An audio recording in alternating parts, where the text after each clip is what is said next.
Mesdames, Messieurs, bonjour ou bonsoir selon le moment où vous nous suivez. Merci de nous rejoindre pour ce grand rendez-vous démocratique. À l'approche des élections législatives de janvier 2026, une question centrale s'impose.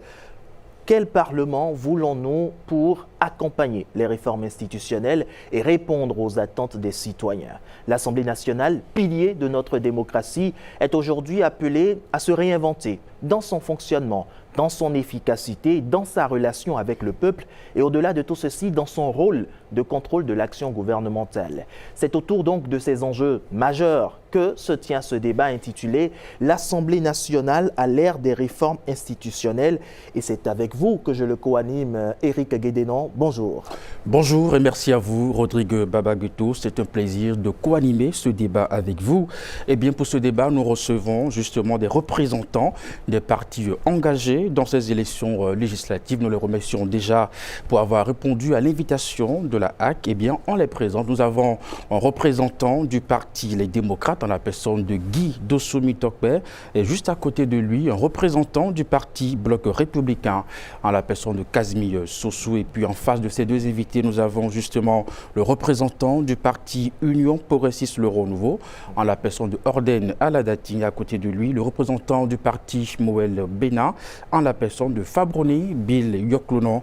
On précise justement qu'à ce débat, nous notons l'absence du représentant du parti La Force Corée pour un Bénin émergent. Je voudrais rappeler justement pour ce débat quelques règles précises justement établies par la haute autorité de l'audiovisuel et de la communication.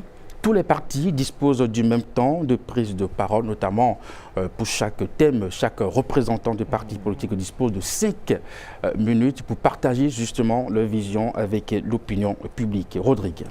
Merci beaucoup, Éric. 5 représentants, donc un temps égal pour tous. Et chers invités, nous vous rappelons que nous n'hésiterons pas à vous relancer chaque fois que nécessaire et à demander des réponses bien concrète. Démarrons donc tout de suite avec la première thématique relative à la modernisation institutionnelle.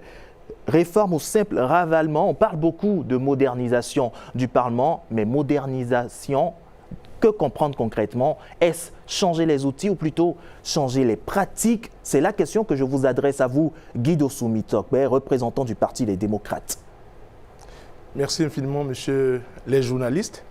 Je voudrais avant toute chose saluer mes co-débatteurs, saluer les téléspectateurs et le peuple béninois.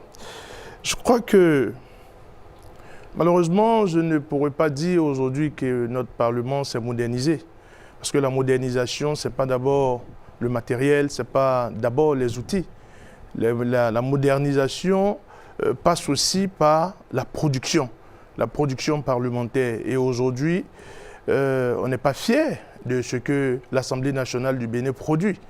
Je prends comme exemple le dernier grand acte posé par ce Parlement où, au cours d'une élection aussi importante que la révision constitutionnelle, on puisse constater une coupure de courant. Voilà, une coupure de courant qui n'était pas une coupure anodine. Et malheureusement, juste après cette coupure, on nous annonce que, voilà, que la révision a été révisée. Pour moi, c'est un recul de plusieurs siècles en arrière. Et bon, on ne peut pas avoir de pareil recul et parler de modernisation de l'Assemblée nationale.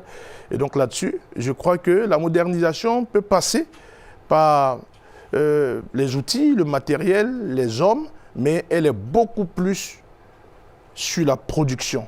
Et aujourd'hui, nous ne sommes pas véritablement fiers de notre production parlementaire.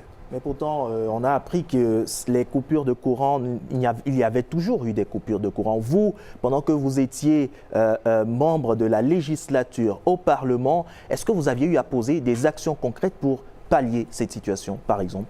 Oui, naturellement que, bon, moi je suis mieux placé pour le dire parce que moi j'ai été des deux bords hein, quand j'étais parlementaire. J'ai été d'abord de la majorité parlementaire, c'est-à-dire soutenant le régime, et après, avec beaucoup de courage, je me suis rangé du côté de la minorité parlementaire.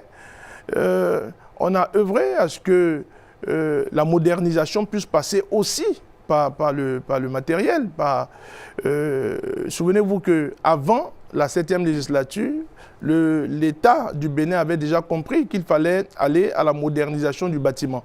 Et quand on parle de modernisation du bâtiment, ça vient aussi avec les nouvelles technologies. Malheureusement, ce Parlement qui devait être modernisé, il y a eu des choses qui n'ont pas été très catholiques. Le chantier a été arrêté, aujourd'hui détruit, et aujourd'hui on a un nouveau chantier qui a été déclenché.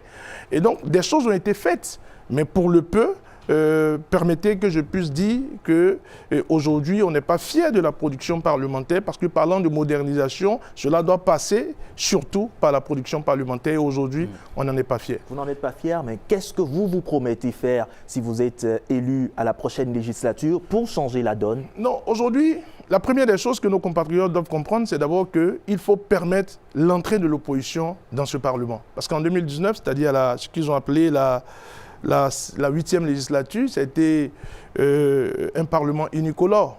Et donc aujourd'hui, il faut d'abord permettre l'entrée de l'opposition dans le Parlement. Lorsque nous entrerons dans ce Parlement, nous allons équilibrer les forces dans ce Parlement. Parce que, vous savez, quand un Parlement n'est pas équilibré, et quand c'est unicolore ou monocolore, comme nous le disons, cela ne reflète pas l'image d'un Parlement qui puisse rendre fiers nos compatriotes et notre pays dans un monde moderne.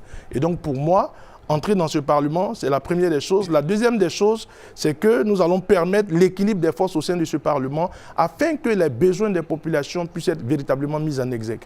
Très bien. Allez-y, Eric. Guy Dossou-Mitokpe, rentrer au Parlement, nous l'avons bien compris, mais une fois au Parlement, qu'est-ce que vous proposez pour moderniser l'institution parlementaire? Je l'ai dit, la première des choses, c'est l'équilibre. Notre entrée au Parlement, du moment où nous ne sommes pas du même bord que ceux qui sont au pouvoir, permet déjà l'équilibre des forces au sein du Parlement. Ensuite, les propositions viennent. Les propositions ne sont pas figées ou statiques. Les propositions viennent souvent avec les besoins. Aujourd'hui, la première des choses qu'il faut sauver, c'est l'image de notre pays. Je l'ai dit tout à l'heure, avec les productions parlementaires qui ne nous honorent pas. La deuxième des choses, il faut arriver à redorer, je l'ai dit, cette image du Bénin qui doit se présenter davantage comme un pays démocratique. Et les autres propositions viennent avec nos besoins. Et tous les parlements en font, hein. Ce Parlement aussi en a fait, tout n'est pas noir. Ce Parlement a apporté de l'eau aux populations, ce Parlement a apporté de l'électricité aux populations, ce Parlement a aussi aidé sur le plan de l'éducation. Nous allons les améliorer parce que dire que la production parlementaire n'est pas bonne, cela ne voudrait pas dire que tout a été noir. Et donc nous continuerons dans le sens d'apporter des solutions durables aux problèmes des populations. Très bien. À côté de vous, Casimir Sossou, membre du Parti Bloc républicain. Alors on parle de modernisation du Parlement. Pour le Bloc républicain, faut-il moderniser en changeant les outils ou plutôt en changeant les pratiques? Merci, M. Rodrigue. Je salue tout le plateau, les co-débatteurs. Je salue les téléspectateurs du SRTB. Je vous remercie pour votre invitation. D'entrée, je salue tous les militants du Parti Bloc républicain que je représente ici. Et je dis, moderniser le Parlement, c'est poursuivre ce qui se fait déjà bien. Vous savez, moi je suis à ma première expérience au Parlement, mais quand vous écoutez les anciens, pour chaque session, ils avaient des piles de documents qu'ils trimbalaient. Des casiers étaient remplis de paperasses. Mais pour la 9e législature à laquelle je participe, il y a eu beaucoup d'améliorations. Vous avez des outils électroniques aujourd'hui pour la gestion des courriers, des dossiers, et tous les députés sont dotés d'équipements, de matériel moderne. Et puis, avec le président Vlavonou, que je salue au passage, notre Parlement a connu ce que nous avons appelé le Parlement ouvert. Ça veut dire que les débats dans notre hémicycle se passent directement sur les canaux digitaux et à la télévision hémicycle, et puis permettant ainsi aux citoyens, aussi bien béninois que d'ailleurs, de suivre sans filtre, je dis bien sans filtre, tout ce qui se passe au sein de notre Parlement. Donc on a une retransmission instantanée. Tout est en direct aujourd'hui sur les canaux digitaux, YouTube et tout ce que vous savez. Et rien n'est caché au niveau du Parlement béninois aujourd'hui. Donc la modernisation, elle est en cours, elle doit se perfectionner. Vous savez que la technologie évolue à la vitesse de la lumière. Donc nous ferons l'effort chaque fois de s'adapter au jour du temps pour que cette modernisation-là puisse se poursuivre. C'est déjà en cours, il faut renforcer. Et qu'est-ce que vous proposez d'autre pour renforcer cette modernisation? Oui, évidemment, le Bénin n'est pas un pays îlot. Nous sommes dans une globalisation, nous sommes dans un environnement international et le Bénin doit profiter des technologies qui sont inventées pour pouvoir s'adapter et moderniser. Donc, je pense que pour nous, au bloc républicain, il faut poursuivre ce qui s'est fait, renforcer ce qui s'est fait pour la modernisation, aussi bien au plan matériel, institutionnel et que des pratiques. Très bien. Orden Aladatin, vous êtes représentant du parti Union progressiste pour le renouveau. À écouter Casimir Sossou du bloc républicain, on sent qu'il y a une modernisation entamée au sein du Parlement. Vous qui êtes également membre de la législature finissante, dites-nous, est-ce qu'on a déjà au Parlement une suppression totale du papier pour aujourd'hui des actions menées complètement avec le numérique qui est l'ère aujourd'hui qu'on traverse? Merci beaucoup, monsieur le journaliste. Évidemment qu'il y a eu une évolution qualitative au Parlement. C'est votre serviteur, entre autres, un jour, je me rappelle, je suis allé au Parlement avec un tas de documents, surtout à l'occasion du vote du budget. C'est-à-dire que quand on dispose sur votre table les documents que vous recevez à l'occasion donc de l'étude de budget, ce n'était plus possible et digne d'un Parlement moderne. Alors, le gouvernement a fait un effort parce que la modernisation du Parlement suppose les aptitudes au niveau des hommes. Cela suppose aussi l'évolution des outils et puis aussi le cadre. Et puis, le Parlement ne travaille pas en vase clos, c'est avec le gouvernement. Si le gouvernement n'évolue pas donc au niveau de la digitalisation, de la numérisation, naturellement, le Parlement va en pâtir. Désormais, pour l'étude donc du budget, il y a une adresse électronique, et vous tapez et vous rentrez dans les documents. Et donc cette pile de documents au niveau de la plénière est substantiellement réduite. Je parle de la pile de documents que vous avez. Vous comprenez donc qu'il ne suffit pas pour l'opposition de rentrer au Parlement pour que l'on assiste, comme par miracle, à la modernisation du Parlement. Je constate que pour l'opposition, tant que l'opposition n'est pas là, rien n'est fait. Vous avez entendu ce qu'a dit mon cher ami et frère Guy Tokpe par rapport à l'électricité. Tantôt, il a dit que le pays s'est pourvu en électrification, que beaucoup de choses ont été faites. Et il a commencé par stigmatiser des coupures d'électricité de façon éparse. N'oublions pas qu'il y a eu coupure à l'université, mais au Parlement, mais c'est le temps que le groupe qui existe se mette en bas. Tout le monde sait, et dans sa maison, s'il a un relais, qu'en cas de coupure, il faut un petit temps pour que le relais se mette en place. Donc voilà, nous sommes en pleine évolution, mais ce n'est pas achevé. On tend vers le 100% numérique. Nous ne sommes pas encore au 100% de numérisation au Parlement. Il reste du chantier. Par rapport aux travaux en commission, par exemple, ce n'est pas encore très numérisé. Il va falloir, et quand on ira donc dans les projections pour le futur, on pourrait faire des propositions concrètes pour que le travail de numérisation, qui est très avancé donc au Parlement, puisse vraiment impacter les commissions et les relations entre le Parlement et les citoyens pour que nous soyons et que nous côtoyons le 100% de numérique. Quand vous parlez de très numérisé, pas encore atteint, c'est dû à quoi concrètement? Je vais dire ça comme ça, cette lenteur-là. Est-ce que c'est un manque de volonté ou autre chose? On n'a pas dit c'est lent. Il faut savoir d'où nous sommes partis. Je me rappelle, c'est à la 7e législature déjà, avec le président Humbedji, que nous avons participé, et le Bénin était à l'honneur à travers cette invitation sur le concept mis en place par le Sénat français sur le e-Parlement, le Parlement ouvert.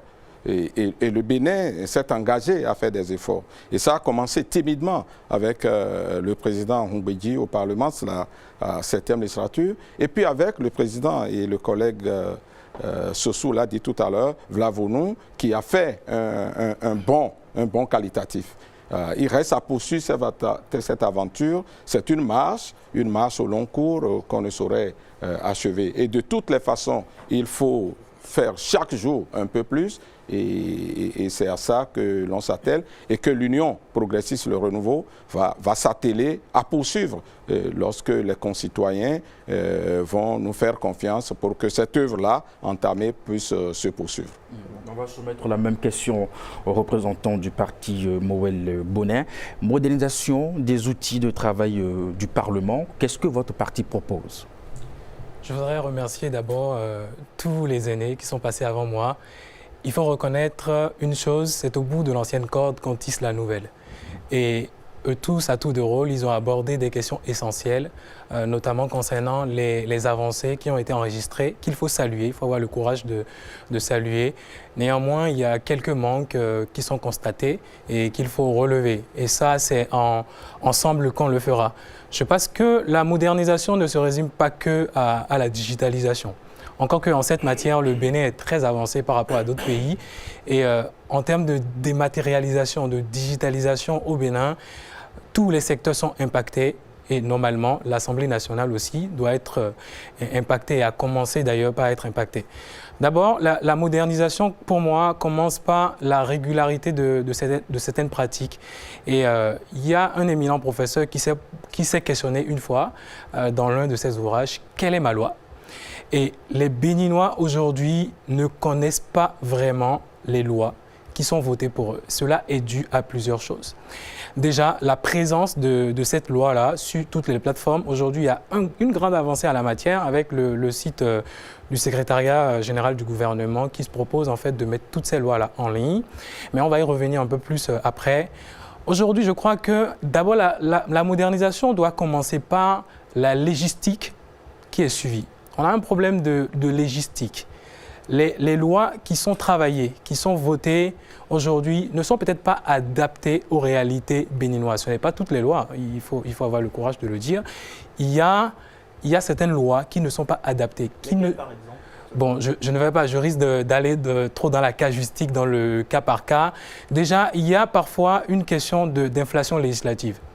Il y a des lois qui viennent reprendre les mêmes dispositions d'autres lois, sans faire référence nécessairement à ces lois-là. Ce serait bien. Il y a également, par exemple, le trop législatif quand on prend certaines conditions dans certaines lois. On va y revenir un peu plus tard. Et la légistique, c'est la science de construire les lois, d'écrire les lois. Et ça, c'est propre à certains juristes. Il faut dire que peut-être les honorables parlementaires n'ont pas nécessairement tous les outils qu'il faut pour apprécier cette légistique-là. Encore qu'il faut croire qu'il y a certains groupes parlementaires qui se font assister en fait par des experts. Mais nous, on pense que pour moderniser d'abord les pratiques parlementaires, la production parlementaire, il faut systématiser l'assistance parlementaire. Moi, j'ai été assistant parlementaire d'un député. Cela m'a permis de voir beaucoup de choses. Et tous les députés ont la possibilité de prendre des assistants parlementaires, mais ne le font pas. Et ceci n'est pas normal, il faut que cela change. Et l'assistance parlementaire, ça va se faire par des experts en la matière, des juristes, des gens qui sont spécialisés en légistique, pour mettre à la disposition des honorables des fiches de lecture, des grilles de lecture des travaux parlementaires. Et cela va leur permettre plus tard de mieux défendre leurs propositions. Nous, à Moël Bénin, c'est quelque chose qu'on va systématiser une fois à l'Assemblée nationale. Donc, ça fait un. Deuxième chose, la modernisation, ça passe également par nul n'est censé ignorer la loi. Ça passe par la présence de la loi dans tous les compartiments du peuple. C'est une entreprise vaste, c'est clair, mais on en a les moyens. Nous, avec nos dispositions qu'on est en train de prendre, une fois à l'Assemblée nationale, c'est qu'on puisse rendre systématiquement les lois les plus importantes dans les langues nationales. Et ça, c'est une question prioritaire. La modernisation passe par là.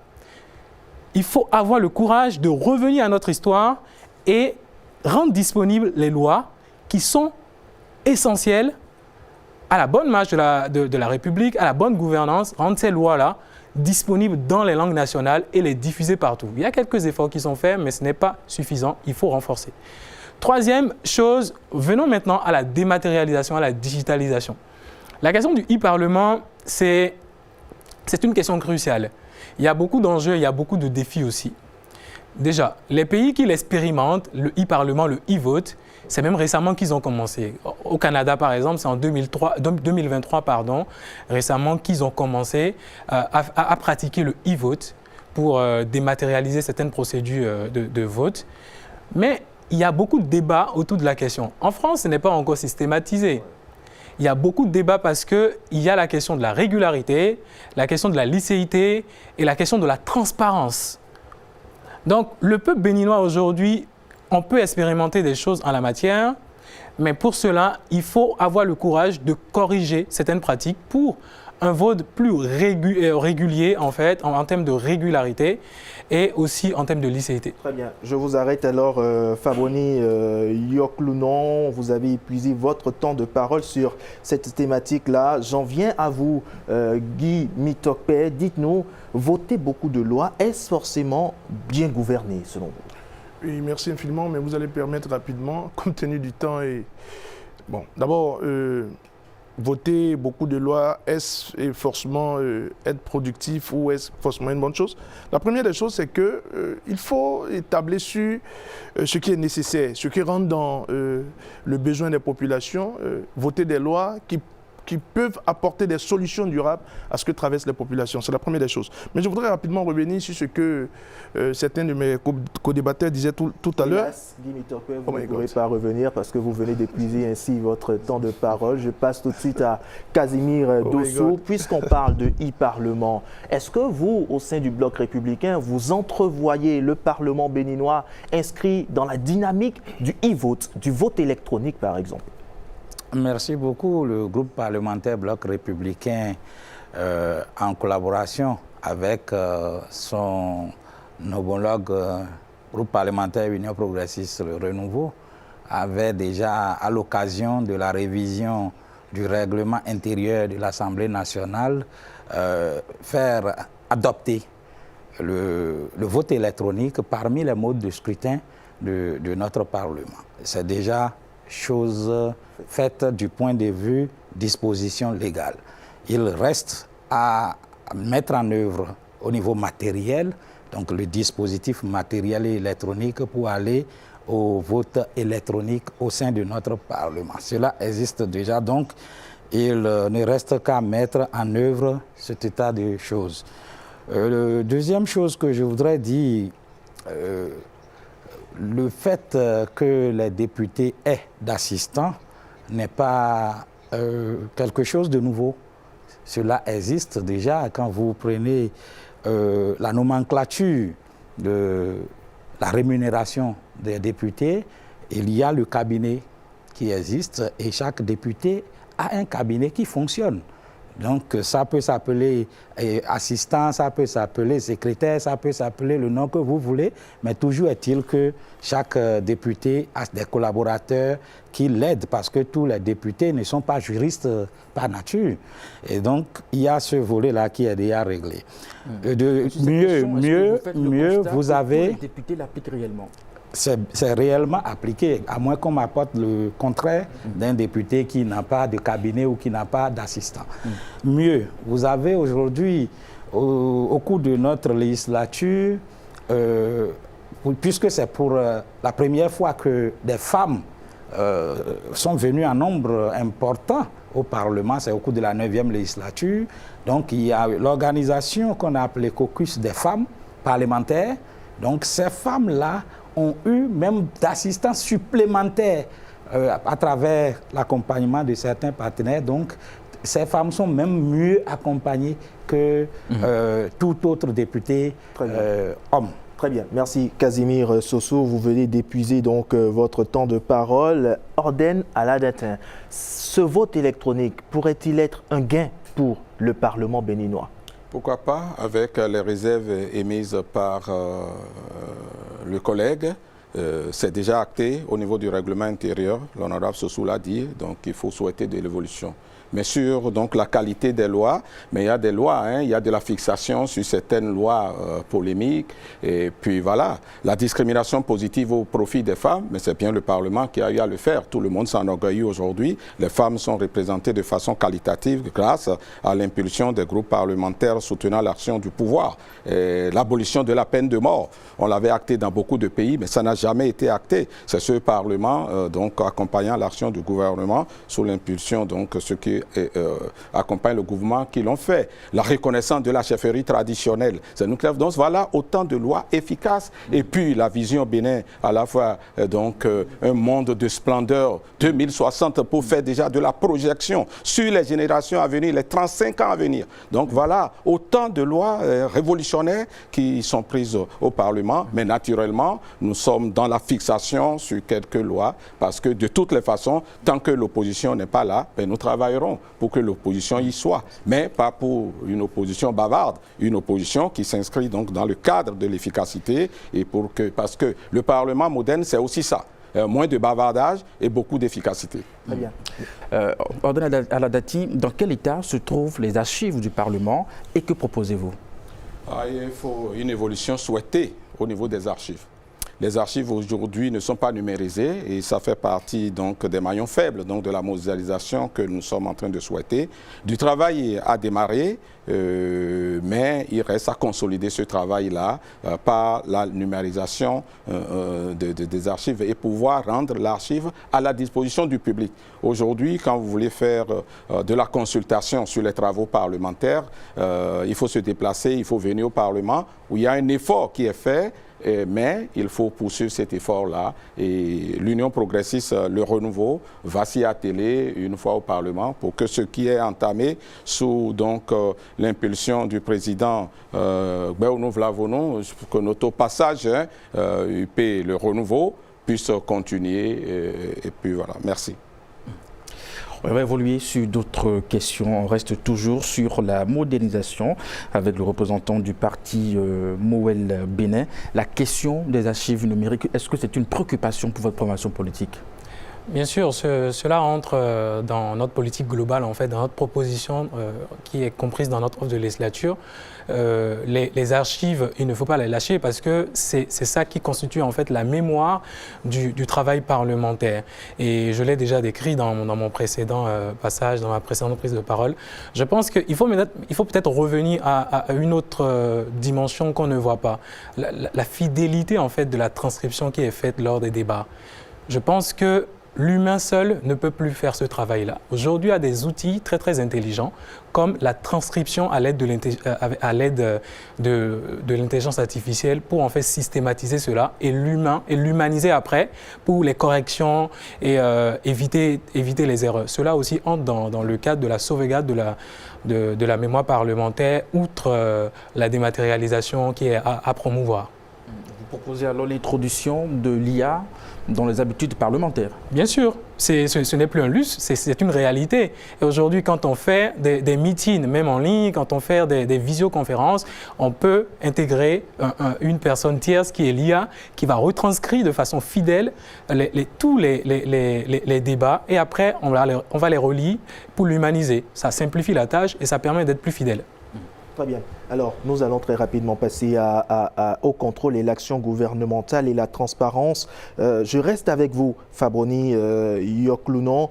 Dites-nous, est-ce que vous pensez que la présence déjà en commission par les différents parlementaires pour vote et proposition des lois doit être une nécessité? Je pense sur le contrôle de l'action gouvernementale, il faut déjà saluer les travaux qui sont faits, parce que les élus, les parlementaires qui nous représentent, on ne peut pas nier en fait de leur bonne foi à représenter les intérêts du peuple.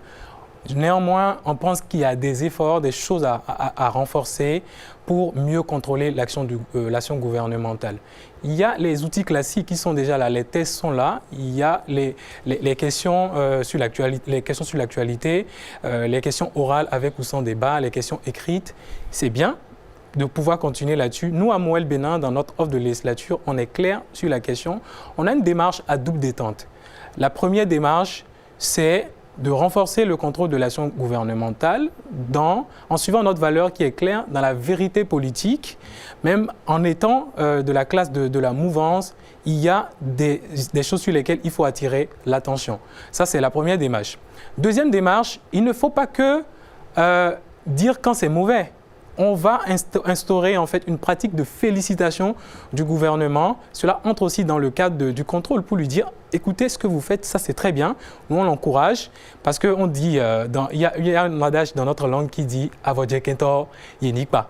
Donc, c'est les deux démarches qu'on veut aborder une fois au Parlement. Orden Aladatin, vous qui êtes de la législature finissante au Parlement, dites-nous, qu'est-ce qui a empêché ou empêchait réellement les députés de contrôler efficacement l'action du gouvernement? Les députés n'ont jamais été empêchés de contrôler l'action du gouvernement. Ça s'est toujours fait. Simplement qu'avec l'Union progressiste, le renouveau et certainement le Bloc républicain, ça s'est fait avec moins de vacarme. Et je pense pour ma part qu'il faut évoluer dans ce sens. Il y a beaucoup de choses qui sont faites avec le gouvernement. Par exemple, quand le groupe parlementaire Union progressiste, le renouveau, demande à rencontrer des ministres pour lui demander des comptes sur la question du port de casque. Quand on va voir, paix à son âme, le ministre Kouaro pour lui demander la question des AME, où est-ce que nous en sommes et quelles sont les mesures qui sont prises pour que donc, les AME n'aient pas de pléthore d'heures, parce que les AME se sont plaints de ce que les heures qui sont prescrites par les tests, il y en avait qui, dans le système, avaient beaucoup plus, étaient beaucoup plus acculés que ce qu'il n'en fallait. Ces questions-là, nous ne voyons pas. Parce que nous disons que nous soutenons le gouvernement et qu'à chaque action, qu'il ne faut pas aller sur les plateaux. Et je crois qu'il faut l'améliorer parce que nos concitoyens ne perçoivent pas ce travail efficace qui se fait. Et je pense que l'Union progressiste devrait faire savoir un peu davantage ce type d'action. Mis à part cela, il faudrait que l'on travaille tous collectivement dans la cité à montrer que le contrôle de l'action gouvernementale n'est pas nécessairement pour aller sanctionner. Et c'est ce que nous confondons. Le parlementaire n'est pas un opposant au pouvoir. Le parlementaire contrôle le pouvoir pour qu'il n'y ait pas des abus, pour que les fonds que le député met à la disposition du gouvernement ne soient pas dilapidés. Tout ça, c'est son rôle. Et les fois où je me suis senti vraiment dans la peau du député, c'est le cas où nous sommes allés sur des missions d'information sur le terrain.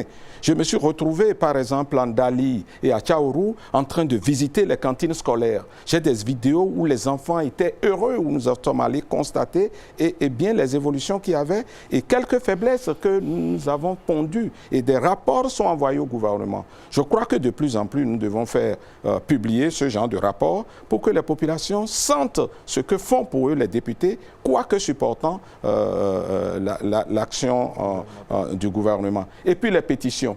Les pétitions, vous savez que l'un des outils au Parlement, ce sont les pétitions, où les citoyens peuvent, à travers des pétitions, 1, 2, 3 personnes, peuvent écrire au Parlement pour demander un certain nombre de choses. Et des missions sont envoyées sur le terrain dans le cadre des centres de vote, dans le cadre des découpages administratifs. Et ça, nous ne l'avons souvent pas fait assez parce que, vous savez, pour aller sur le terrain, chaque député le fait, mais le fait en groupe nécessite des moyens, parfois que l'Assemblée nationale n'arrive pas à mobiliser au profit des groupes qui se forment. Je crois que les groupes parlementaires devraient davantage s'impliquer dans ce devoir d'écoute des populations à travers ce genre de thématiques où ce ne soit pas nécessairement sur l'organisation du Parlement, mais que les groupes parlementaires organisent eux-mêmes. Et c'est ce que nous allons faire à l'Union progressiste, le renouveau, pour que de plus en plus que nous ayons ce genre de mission d'information interne aux groupes parlementaires sur le terrain. Très bien. Et Casimir Sossou, vous qui êtes du Parti Bloc républicain, comment est-ce qu'on prévoit participer au contrôle de l'action gouvernementale, bien qu'étant membre de la majorité politique? Merci beaucoup. C'est une prérogative du parlementaire. Et le Bloc républicain satisfait cette obligation à travers déjà le vote de la loi, du règlement, qui est un contrôle constitutionnel de l'exécution du budget par le gouvernement. Et vous savez, dans la pratique, avant que le Parlement n'adopte la loi de règlement qui dit que la gestion du gouvernement a été faite dans les règles de l'art et conformément au budget prévu, il y a un anneau blanc que la Cour des comptes met. Et donc la Cour des comptes vient exposer devant le Parlement les amens qu'elle a faites de la gestion du gouvernement. Et ça, c'est un outil important pour permettre aux députés non comptables, non financiers, d'avoir le regard du professionnel, de l'expert qu'est la Cour des comptes avant d'adopter la loi de règlement. L'autre chose, le bloc républicain, aux côtés du groupe parlementaire, l'Union progressiste, le Renouveau également, a adopté une loi sur la planification et l'évaluation des politiques publiques.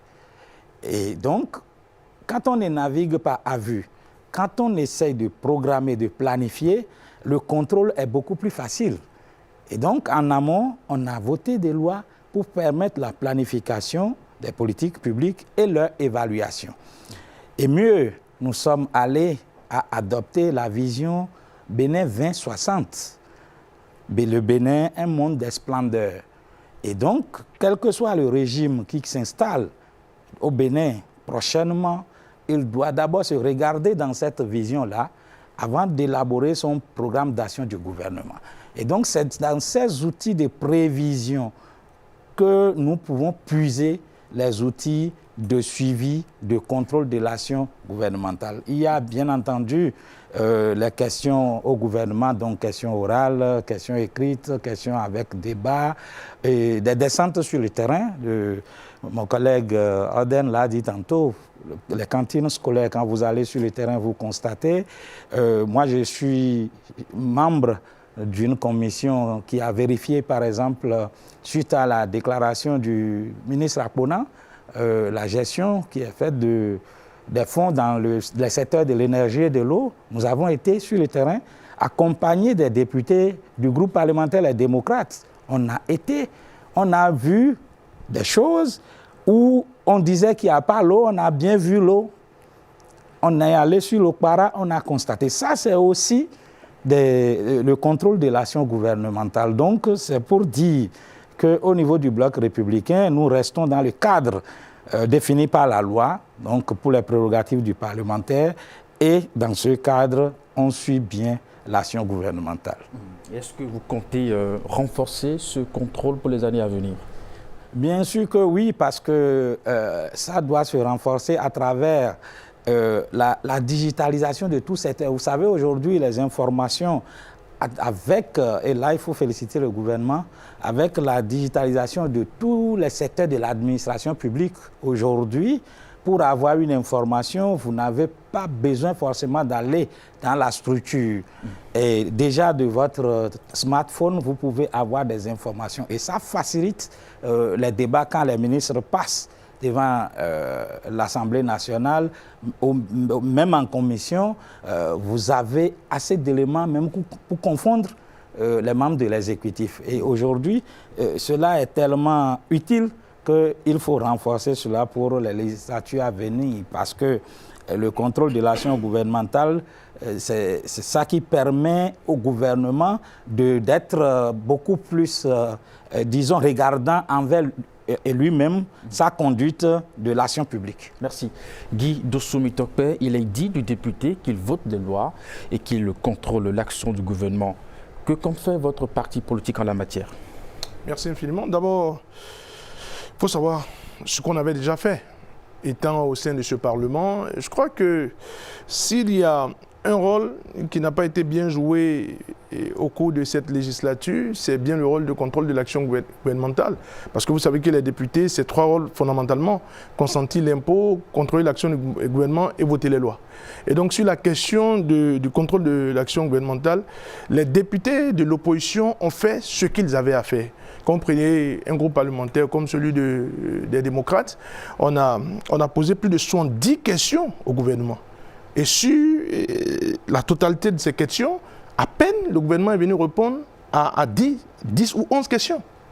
Et donc, c'est pour cela que je disais tout à l'heure que l'entrée de l'opposition, ce n'est pas forcément le bavardage dont parlait mon cher aîné, ou bien tout ce qui est ostentatoire, c'est-à-dire le match vu. Mais il faut reconnaître aujourd'hui que depuis un certain nombre de législatures, la question du contrôle de l'action gouvernementale n'est pas véritablement exercée comme il se doit. Et si ce n'est pas véritablement exercé comme il se doit, c'est que le régime travaille à cela. Vous voyez, on a aujourd'hui une constitution qui a été d'abord modifiée le 1er novembre, je crois bien, 2019, dans des conditions que vous connaissez, avec un Parlement purement monocolore. Et dans ce qui a été modifié dans cette constitution, il y avait qu'il fallait retirer le droit aux députés de ratification de prêts. Et donc pour nous, ça participe de l'action de contrôle du Parlement. Et donc lorsqu'on arrache une prérogative comme cette prérogative au Parlement, c'est que visiblement, vous êtes face à un exécutif qui n'a pas véritablement envie que le Parlement joue ce rôle comme il se doit. Et cela se transcrit d'ailleurs dans le comportement des membres du gouvernement actuel lorsqu'ils ne viennent pas répondre aux questions. Parce que tout à l'heure, vous me posiez la question de savoir quand on rentrera au Parlement, qu'est-ce qu'on apportera de nouveau. Et c'est que j'ai insisté sur le fait que les besoins des populations doivent être au cœur de nos actions. Lorsqu'il y a eu la creusée des tranchées dans la partie septentrionale contre les paysans, on a posé des questions. Lorsqu'il y a eu des bavures policières, on a posé des questions. Lorsque les populations, sur la question de la commercialisation du soja et du cajou, il y a eu des populations mécontentes, des paysans, on a posé des questions. Donc, comme je l'ai dit tout à l'heure, plus de 70 questions ont été posées, à peine. Et vous avez même parfois l'impression du mépris de l'exécutif avec la bénédiction de la majorité parlementaire, ce qui est très regrettable. Donc, pour moi, lorsque vous laissez la main à un régime qui est comme ce régime qui est très sensible aux critiques et qui ne veut pas véritablement que l'opposition joue son rôle, lorsque vous donnez la majorité à ce régime au Parlement, mais écoutez, vous partez vers l'autoritarisme. Et ça, c'est sans hésitation. Donc, qu'est-ce que vous voulez faire concrètement quand vous serez au Parlement? Je l'ai dit, peut-être que vous ne m'écoutez pas assez. Quand je dis que nos productions seront sur les besoins des populations. Et ça, c'est la meilleure des choses d'ailleurs. Vous ne pouvez pas rentrer au Parlement réinventer la roue. Vous rentrez au Parlement parce que des populations vous ont fait confiance. Et lorsqu'elles vous font confiance parce qu'elles ont des difficultés. Et donc, le besoin premier, lorsque vous êtes à l'intérieur du Parlement, c'est de vous tabler comme il se doit sur les besoins des populations. Et ça, on n'a pas manqué de le faire. Quand je vous dis, par exemple, que 70 questions ont été posées et qu'à peine une dizaine a attiré l'attention du gouvernement, c'est ça, d'ailleurs, l'un des rôles majeurs du parlementaire. Vous ne me direz pas que lorsque le Parlement il était unicolore, il y a eu plus de 70 questions posées au gouvernement. Ça, c'est l'une des choses sur lesquelles il faudrait mettre l'accent. L'autre chose pour laquelle je voudrais revenir, mon cher aîné Oden parlait tout à l'heure, il a parlé de pétitions. Les populations qui peuvent faire des pétitions et tout le reste. Mais même ce qui est réglementaire et qui se fait par les collègues n'attire pas la sensibilité du gouvernement. Ce n'est pas les populations qui le feront et les gouvernants seront sensibles à cela. Et donc, c'est pour toutes ces raisons que je pense que le 11 janvier 2026 est une date stratégique, fatidique pour notre pays. Il ne faut pas prendre cette élection comme une élection classique. Le 11 janvier 2026, nos populations doivent comprendre qu'il faut sortir massivement pour arrêter un certain nombre de choses. Il faut sortir massivement pour accorder le suffrage au parti aujourd'hui qui est exclu, au parti aujourd'hui qui est ostracisé, au parti aujourd'hui sur lequel il y a beaucoup d'acharnement. Donc, cette élection, nos populations doivent profiter de cela pour sortir massivement et apporter les suffrages au Parti des démocrates. Très bien. Orden Aladatin, un outil dont dispose le Parlement pour contrôler l'action du gouvernement, c'est la commission d'enquête parlementaire. Pensez-vous que dans le Parlement où vous serez, si le résultat des urnes vous est favorable, que vous pourriez apporter plus, je vais dire, plus d'efficacité à cette commission-là, à cet outil-là? D'accord, merci. Nous souhaitons vivement que les populations nous accordent leur confiance et qu'ils accordent leur confiance aux candidats que nous avons déjà désignés. Parce qu'à travers le candidat que nous avons déjà désigné, il y aura moins de motifs de commission d'enquête parlementaire. Voilà, c'est un vaste communicant. Parce que quand vous avez un gouvernement qui est mauvais, qui multiplie les phrases, qui multiplie les détournements, qui multiplie la mauvaise gestion, il n'y aura plus de besoin de faire des commissions d'enquête parlementaire. Je voudrais pouvoir préciser ça.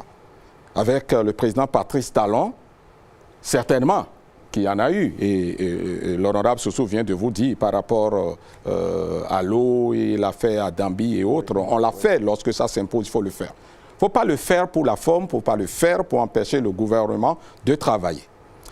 De façon factuelle, moi je suis au Parlement, je participe à la 7e législature avec l'honorable Guy Mitokpe, celui qui a le plus posé de questions au gouvernement, alors que le Parlement était composé de tout le monde, s'appelle honorable Dakwe Sossou. Et il est là devant moi, il ne peut pas me démentir. Et Dakwe Sossou n'était pas de l'opposition.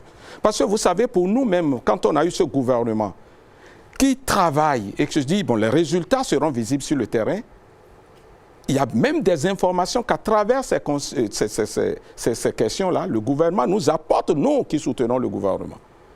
Vous savez que dans la normocommunication, le gouvernement que nous avons supporté a été totalement timide. Et même vis-à-vis de nous qui supportons l'action du gouvernement, il y a des choses que le gouvernement vient au Parlement que nous découvrons. Et nous, ça ne nous plaît pas que ce soit ainsi. Et parfois, nous-mêmes, nous posons des questions pour mieux voir la marche, donc les orientations que nous avons données, comment c'est opérationnalisé sur le terrain. Donc, ce n'est pas un problème du tout, les questions à poser au gouvernement et autres. Et les commissions d'enquête parlementaire qui ont été mises en place par le parti, aucune d'elles n'a abouti. J'ai dit, aucune n'a débouché à rien. On va bavarder au Parlement, on va crier, les populations vont dire, voilà, ils nous défendent. Chaque commission d'enquête parlementaire, les députés prennent des PTM pour aller sur le terrain. Et puis au finish, zéro. Il y a eu des propositions qui ont été faites pour que dans ces commissions de députés, qu'il y ait des techniques, puisque les députés ne sont pas des techniciens pour aller investiguer et faire des rapports pour pouvoir poursuivre. Quelle proposition, par exemple? Non, une proposition concrète, par exemple, pour que dans ces commissions parlementaires, qu'on mette des techniciens qui savent faire ce genre de travail, ce que les députés ne savent pas nécessairement faire. Et je ne donnerai que cet exemple-là. Donc, c'est ça, le Parlement doit s'ouvrir à l'opposition, nous sommes d'accord, mais tout ce que nous disons, c'est que l'opposition ne vienne pas, vous voyez bien la GDIZ, où donc, voilà, une industrialisation. On a toujours dit que le pays n'est pas industrialisé. Sous l'effort du gouvernement, nous avons mis en place la GDIZ. Et l'honorable Guy Doussou Mitokpe vient de nous dire publiquement qu'une fois au Parlement, l'opposition va demander que les paysans vendent nos produits à l'extérieur. Alors que les pays de l'AES, vous avez vu les pays de l'AES, le Niger, le Burkina, interdisent que leurs produits vivriers viennent au Bénin, rien que les produits vivriers. Et l'honorable Guy Mitokpe vient dire à nos populations qu'une fois au Parlement, lui va briser les tranchées pour que donc notre soja, notre coton, notre cajou puisse être vendu de l'autre côté de la frontière. En le faisant ainsi, honorable Guy Mitokpe, et le président de la République vous l'a dit face à face, vous allez tuer la GDIZ. Vraiment, ne faites pas ça. Si vraiment les populations nous écoutent, mais ne faites pas ça, honorable Guy Mitokpe. Vous n'avez pas le droit de tuer le tissu industriel en gestation au Bénin. C'est ça, cette décision qu'on va instrumentaliser. On va dire aux populations, vous pouvez vendre vos produits partout. Ce n'est pas bon, il ne faut pas faire ça. Très bien. Honorable Aladati, vous avez indexé le représentant du parti Les Démocrates. Il aura le temps de réagir, justement. Voilà. On va laisser la parole à Fabroni Bill Yoklouno. En termes de contrôle de l'action gouvernementale, qu'est-ce que Moël Bénin propose? Alors, vous voyez, vous constatez avec moi, les téléspectateurs vont le constater aussi, qu'il y a quand même des fixations entre les deux aînés. C'est la preuve qu'il faut un renouvellement politique. Et Moël Bénin est là pour ça. Moël Bénin propose cette vision-là, parce que tant qu'il y aura des pics lancés entre anciens honorables qui se connaissent très bien, hein, Il faut un renouvellement politique et il faut planifier en fait l'action parlementaire. Et nous l'avons fait, nous le faisons à Moël Bénin. Nous avons notre offre de législature. Il y a la version complète qui est 44 pages, le livret qui est juste en 6 pages. Et cette offre de législature aborde toute notre vision en 12 fondements et en 25 engagements. Et pour nous, le contrôle de l'action gouvernementale est clair. Mais il faut d'abord revenir au rôle du député, à la mission du député. Outre l'action législative, celle de voter des lois ou de proposer des lois, outre le contrôle de l'action gouvernementale, le député représente tout le peuple béninois. Et une fois qu'il siège à l'Assemblée nationale, il a l'obligation en fait de retourner vers ce peuple-là pour mieux comprendre les aspirations du peuple et surtout anticiper certaines questions en écoutant le peuple. Et nous, à Moël Bénin, de façon systématique, dès qu'on aura, même avant d'avoir des députés, on le fait déjà, c'est de planifier les descentes sur le terrain, entre les sessions ordinaires à l'Assemblée nationale. Il faut que les députés aillent sur le terrain de façon organisée, aillent réécouter leurs bases par rapport à leurs difficultés sur des sujets, afin de les remonter dans les questions, dans les outils du contrôle d'action gouvernementale. Donc, c'est ce que nous va proposer. On va planifier, en fait, nos actions dans la communauté. C'est tellement important que c'est précisé dans notre offre de législature. Parce qu'en le faisant, nous arrivons à anticiper beaucoup de choses. Le Parlement n'est pas le bras opérationnel de l'exécutif. Non. Le Parlement est le premier pouvoir, si on peut même le dire ainsi. C'est le premier pouvoir parce que c'est le pouvoir qui vote, qui légifère. Et c'est les lois qui sont votées, qui sont proposées, qui sont relues, qu'applique l'exécutif. Et pour nous, c'est clair que la démarche, elle est double. Le contrôle va se passer à travers le renforcement des actions de contrôle. Et cela va passer également avec un dialogue entre les autres parties en fait, de la population. Il y a les OSC, les organisations de la société civile. On n'écoute peut-être pas assez sur certaines questions. Il faut aller les voir sur certaines thématiques. Le grand frère honorable Aladati a parlé tout à l'heure de l'expertise en fait dans les commissions d'enquête. Il faut cette expertise-là et cette expertise aussi sur certains sujets, elle est disponible dans les organisations de la société civile. Il faut aller aussi vers les groupements d'intérêt ou aller vers les groupes interprofessionnels, les écouter, remonter leurs besoins parce qu'ils font partie de la population. Écouter les médias, ça c'est des questions sur lesquelles les populations nous attendent et nous, à Moël Bénin, c'est systématisé, c'est instauré et surtout, c'est planifié dans notre ordre de législature. On vous aura compris maintenant sur l'aspect où vos députés doivent interroger le gouvernement. Est-ce que vous comptez le faire véritablement? Bien sûr. À Moël Bénin, on incarne la vérité politique. Dans la vérité, nous travaillons pour la patrie. Avodieketor et Nakpa. Quand c'est bon, il faut avoir le courage et l'honnêteté intellectuelle de le dire. Et on va le dire. Ça, c'est notre première démarche. Deuxième démarche, quand ce n'est pas bon, on va poser des questions. C'est la moindre des choses parce qu'en tant que député, on n'est pas là pour faire plaisir au gouvernement. Et je crois que le gouvernement ne nous attend pas sur cela. Le gouvernement veut améliorer les impacts de son action. Et pour ça, le gouvernement serait même très content d'avoir en fait ces questions-là de façon adressée à des ministres, à l'exécutif. Et au-delà de ça, il faut aussi multiplier les moyens de contrôle. Et les moyens de contrôle ne doivent pas être seulement les moyens de contrôle officiels qu'on utilise. Il y a des dialogues, des discussions qu'il faut avoir dans les couloirs. Et cela aussi passe par le contrôle de l'action gouvernementale. Est-ce que vous serez favorable, vous, Fabroni Yoklounon, à des auditions parlementaires ouvertes au public et retransmises en direct quand il s'agit justement de séances de contrôle d'action du gouvernement? Il n'y a pas de secret à l'Assemblée nationale. L'Assemblée nationale est la chambre des représentants du peuple. C'est le peuple, en fait. Et il n'y a pas de secret au sein du peuple. Donc, l'Assemblée nationale, c'est l'espace où il y a toutes les diversités possibles. Et quand il y a diversité, il faut écouter les débats. Et pour moi, les débats publics, c'est important. Et je crois qu'on le fait pour beaucoup de débats. Aujourd'hui, la télévision de l'hémicycle a fait vraiment d'efforts sur le sujet. Il faut renforcer les instants et ouvrir ces débats-là aussi à plusieurs autres corps. Mais il ne faut pas aussi tuer en fait l'action parlementaire. le Parlement, on vote pour le Parlement pour qu'il représente le peuple. Donc il faut faire confiance aux représentants du peuple pour faire leur job, leur exercice. Et bien sûr, pour moi, ce n'est pas une question d'être favorable ou pas, c'est une nécessité. Que proposez-vous, Guy Dossou-Mitope, pour, comme exigence de redevabilité des députés face aux populations? Merci infiniment. Et avant de venir à votre question, je vais d'abord faire rectifier ce que mon cher aîné, bien-aimé Oden, disait tout à l'heure en ce qui concerne les paysans. Non, je ne l'ai pas dit. Vous savez, lorsque vous faites un reproche ou lorsque vous faites une dénonciation, on ne peut pas vous prêter des intentions. Voilà, j'ai dénoncé quelque chose, on ne peut pas me prêter des intentions.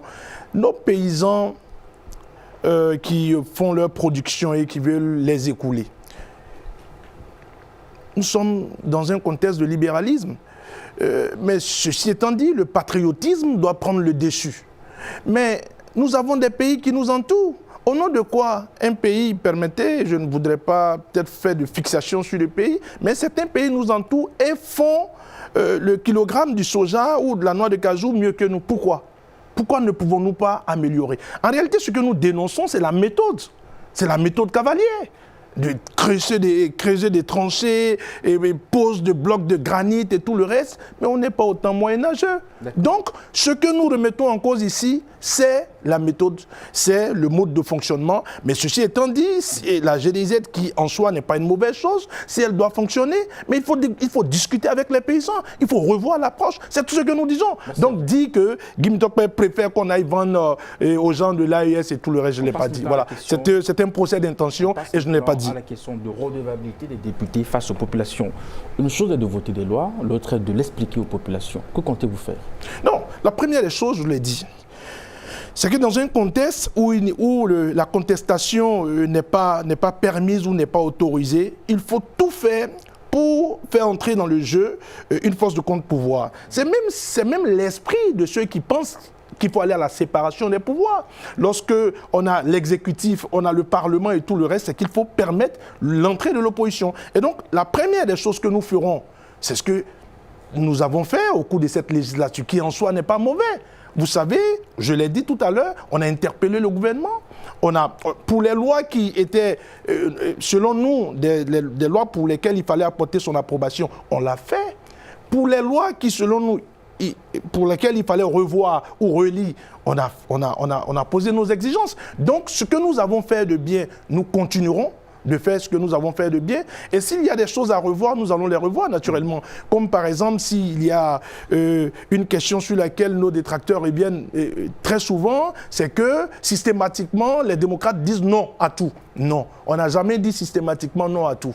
Ce qui, selon nous, rentre dans le cadre de développement du pays pour le bien de tous, on contribue à cela et ça, c'est sans gêne. Ce n'est pas la question. C'est bien la question. Est-ce que le parti, les démocrates, comptent aller rendre compte à nos populations pour des lois qui seront votées à l'Assemblée nationale?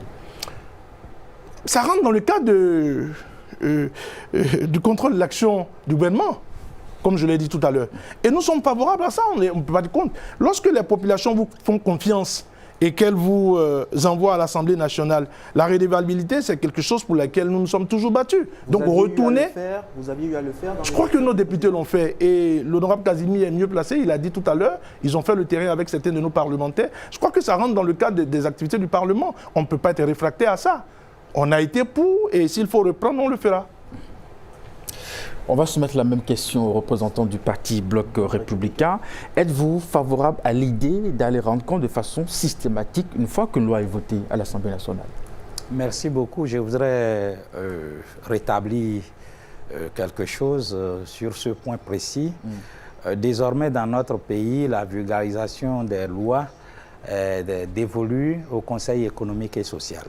Le CES moderne, le CES modernisé, dans ses démembrements dans les départements, ont pour mission d'expliquer les lois. Vous avez vu la version révisée de notre Constitution récemment, c'est le Conseil économique et social qui a pris le lead pour expliquer le contenu des aspects révisés à nos populations. Donc, désormais, c'est vrai, le député, à travers sa circonscription, explique, mais de façon régalienne, cette cet exercice est confié au Conseil économique et social. Je voudrais dire quelque chose par rapport aux accords, autorisations de ratification des prêts que l'honorable Guy Mitop a tantôt fléchés. Je pense que, comme l'a dit souvent le président Patrice Talon, le Bénin est au-dessus de nous tous. Et si le Bénin est au-dessus de nous tous, nous défendons les populations pour leur mieux-être. Pour leur mieux-être. Et pour leur mieux-être, tout est urgent au Bénin et tout est important, opportun et urgent. Et donc, quand on a besoin de fournir de l'eau aux populations, de l'électricité aux populations, des routes, comme on en a actuellement, on a besoin d'avoir des financements et d'aller le plus rapidement possible. Eh bien, vous avez connu par le passé des accords soumis à ratification du Parlement qui passent toute une législature sans être autorisés, pendant que le bailleur rappelle la possibilité au Bénin d'avoir ces prêts-là. Et donc, on a tout le temps marqué les pas du surplace. Et c'est ça, si je peux même rappeler, le président Yahi Boni, un jour, était furieux et a sorti le concept de la dictature de développement. C'était justement sur ce point-là. Et quand vous discutez avec nos collègues démocrates en off, pas devant caméra, ils vous diront, même si nous prenons le pouvoir, personne ne reviendra sur ça parce que le développement, le cœur du développement est là, c'est la mobilisation des ressources. Il ne faut pas que ça soit laissé à l'humeur du parlementaire qui autorise l'exécutif. Le peuple a fait confiance à un président de la République pour développer le pays. Et donc, au nom de droits parlementaires, le député empêche le président de la République d'aller chercher, d'aller mobiliser les ressources pour développer. Et donc, si le Bloc républicain avait déjà accompagné cette révision-là pour que le gouvernement puisse avoir les prêts et rendre compte au Parlement dans les 90 jours. Et donc, à travers le contrôle de l'action gouvernementale, ce compte est rendu et puis tout est dans le budget et revient encore dans la loi de règlement. Donc, cet aspect de la révision est très positif pour le pays.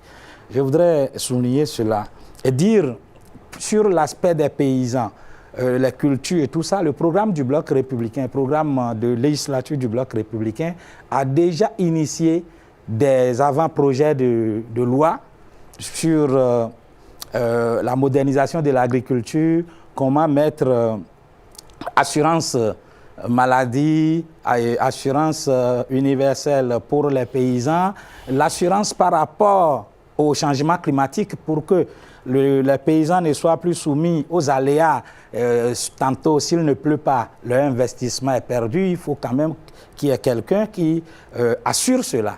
Et donc, il y a ces projets qui sont là. Il y a des propositions, des projets de propositions de loi qui sont dans le programme de législature du Bloc républicain qui concernent la professionnalisation ou comment mettre fin à la précarité de la carrière des enseignants AME et comment faire la révision des taux horaires de notre formation, de cursus scolaire, pour permettre une adéquation formation-emploi. Le Bloc républicain propose que les horaires au niveau des cours soient revus pour que la matinée soit au cours théorique et que dans l'après-midi, on puisse rattacher nos apprenants à des corps de métier auprès des centres de formation pour que, in fine, à la fin de la formation, on ne soit pas seulement destiné à parler le français, mais qu'on puisse faire quelque chose. C'est dans notre programme de législature.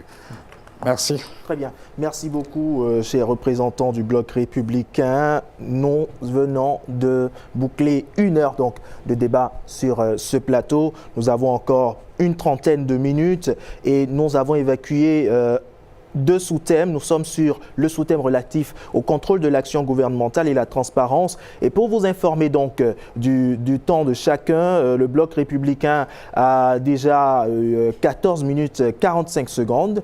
L'UP Le Renouveau 14 minutes 15 secondes. Le parti Moël Bénin 13 minutes. et les démocrates 11 secondes de plus, donc 13 minutes 11 secondes.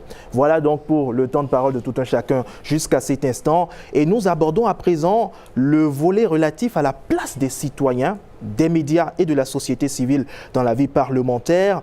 Les médias sont-ils, pour vous, chers parlementaires, des partenaires ou des gêneurs permanents? Ordena la date. Des partenaires. C'est pourquoi, sur l'impulsion du groupe parlementaire l'Union progressiste Le Renouveau, nous investissons vos plateaux. Parce qu'une fois, et vous pouvez témoigner, des militants, des cadres de l'Union progressiste Le Renouveau n'ont été invités sur vos plateaux et ont brillé par leur absence. Déjà, donc, des partenaires privilégiés. Il m'arrive même de suivre des débats et d'appeler. Et vous n'allez pas me démentir. Au moins, il y a le journaliste de Canal 3 qui est là, de suivre les débats, d'appeler et d'apporter parfois le rééquilibrage immédiat, donc dans des débats publics. Nous le faisons et nous sommes encouragés par le groupe parlementaire, par notre parti, à le faire. Donc ce sont des partenaires.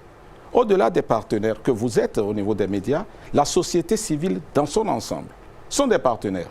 Une illustration. La fois dernière, lorsqu'il s'est agi du vote sur la loi relative aux fondations et aux associations, c'est sur l'impulsion du groupe parlementaire et puis avec l'honorable Sossou, qui par ailleurs est mon vice-président au niveau de la commission des lois, nous avons invité les acteurs de la société civile à nous envoyer un mémo de la société civile. Les fondations intérieures, les fondations internationales, la maison de la société civile, personnellement, il y a eu leur mémo. Et puis que nous avons étudié. Il y a certaines préoccupations qui ont été prises en compte. Les préoccupations qu'il ne fallait pas prendre en compte, nous leur avons dit pourquoi. C'est donc ce partenaire-là, ce partenariat, il est établi et il reste à ce qu'il soit renforcé. Quand on a parlé du Parlement ouvert tout à l'heure, c'est avec la société civile que le Parlement a un partenariat. C'est ça. Et il y a des auditions qui se font, des débats qui se font dans le cadre donc, du Parlement ouvert. J'oublie le nom de l'association, c'est mes anciens partenaires qui sont sur ce projet-là. Nous le faisons, d'accord. Et puis, donc, dans l'élaboration des propositions de tests, il y a beaucoup de propositions de tests que nous portons de la part des citoyens. Parce que vous savez, les citoyens ne peuvent pas saisir directement le Parlement donc pour leurs idées. Souvent, les populations disent, ouais, et pourquoi le député ne prend pas telle chose? Nous leur disons, faites-nous des propositions, des suggestions. Des députés UP Le Renouveau portent beaucoup de propositions de tests venant des concitoyens, ce que nous allons renforcer. Moël Bénin, on vous écoute à présent pour votre réponse à cette question. La place des citoyens, des médias et de la société civile. J'avais commencé par le dire, mais la répétition est pédagogique.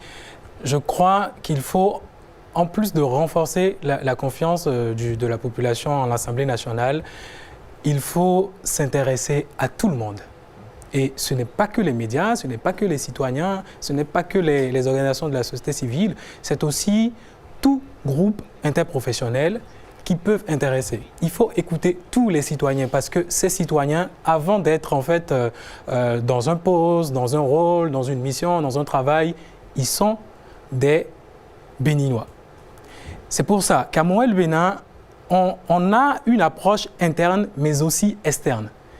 Interne, je l'ai développé, les citoyens, les députés doivent se rendre sur le terrain de façon planifiée entre les sessions ordinaires pour écouter ces citoyens-là, recueillir en fait leurs aspirations, leurs volontés, afin d'anticiper et de renforcer le contrôle de l'action gouvernementale. Les médias sont des citoyens et il faut se prêter à l'exercice, surtout dans la bienséance dans la bienveillance de répondre à leurs appels sur les plateaux de télévision. Et nous, on est très disponibles pour parler de la question. Mais ce qui m'intéresse beaucoup plus dans cette approche que vous abordez, c'est l'approche externe. Aujourd'hui, pour les élections communales et législatives, la diaspora n'exprime pas son vote. Ceci n'est pas normal, il faut que cela change. C'est pour ça qu'on a proposé dans notre offre de législature que la diaspora soit concernée pour exprimer son vote. C'est très important parce que quand on prend le produit national brut, qui est différent du produit intérieur brut, le produit national brut, les Béninois de l'extérieur ils participent fortement. Et personne ne peut le nier. Que ce soit au Canada, en Amérique, en France, même sur le territoire africain, ils participent fortement, mais ces gens-là n'expriment pas leur vote lors des élections communales et législatives. Et cela déjà, ça passe pour la redevabilité, pour aussi en fait les intéresser à la question. Il faut que cela change. Et nous, on a fait des propositions sur lesquelles on travaille dans notre législature.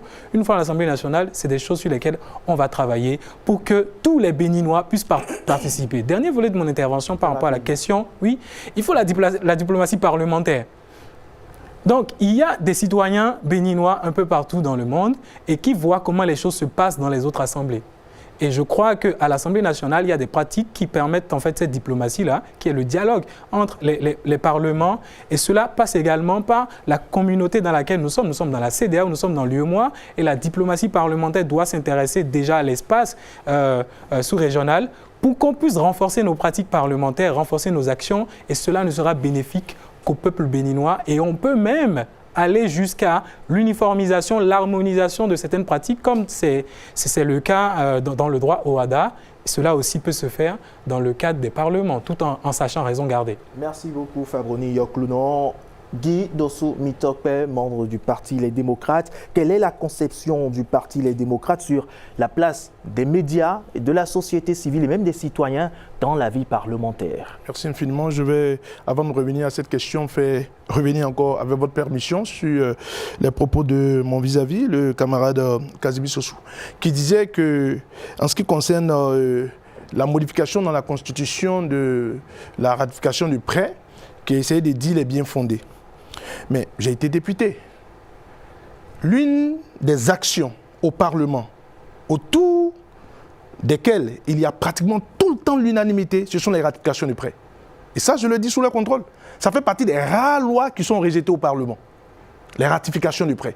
Souvent, pour les ratifications du prêt, ce sur quoi les députés tablent souvent, c'est le taux d'intérêt. C'est quand le taux d'intérêt est un peu élevé que les députés s'offusquent. Voilà. Sinon, quand c'est un taux d'intérêt, parce que c'est un prêt qu'il faut rembourser, souvent ça passe comme une lettre à la poste. Et donc, dire que le gouvernement voulait aller vite, et il faut aller vite, tout est urgent, non. C'est un argument qui ne tient pas. Ça, c'est la première des choses. La deuxième des choses sur laquelle je voudrais revenir, c'est qu'il aurait dit que le président Yahi Boni a dit dictature du développement et tout le reste. Moi, je l'ai dit, je ne suis pas là pour défendre ce que le président Yahi a dit au moment où il était président.